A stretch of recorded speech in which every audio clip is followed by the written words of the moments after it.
You all may have heard that when you are replacing a car battery, you should remove the negative cable from the old battery first, and when you are installing the new battery, you attach the negative cable last.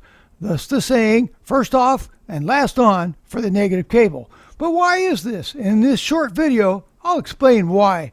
You take off the negative battery cable first because an accidental connection from the exposed positive terminal to any metal part of the engine compartment can cause a short circuit.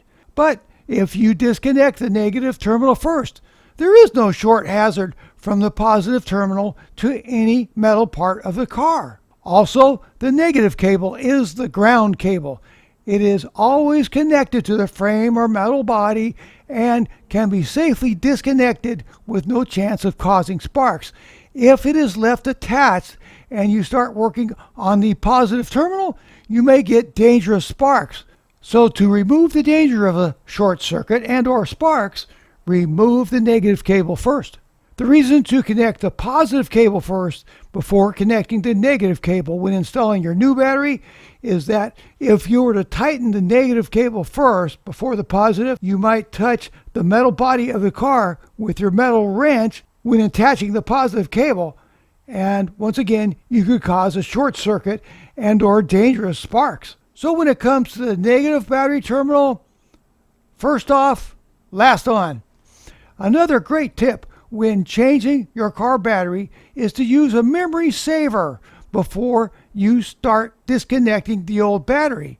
Using a memory saver when you change your battery can save you time and money. It keeps your car's computers running with the correct data it needs to run its systems. Many of today's newer cars use computers that control the engine, brakes, airbags, and the new infotainment systems. If you don't use a memory saver, much of this data can be wiped out. Here's how you use a memory saver. This is a OBD2 terminal, and we're going to look for the OBD2 port, which is right here. This is the driver's side, and it's right under here. You have to get down on your hands and knees and look up, and you'll find it. So we're going to go ahead and put the memory saver on the car. I now have the OBD2 terminal plugged into the OBD2 port, which is right here, that plugged in, and I'm going to flip on the memory saver. Other safety tips would be to wrap your terminals in a dry shop towel when you're not working on them, and to attach the positive terminal cap as soon as you're done working on the positive terminal. I'll put links in my video description for the solar, battery, and alternator tester. I'll put a link for the Easy Red memory saver, the NOCO NCP2 battery corrosion preventative spray. I'll put a link for a battery terminal cleaning brush, and for CRC battery cleaner.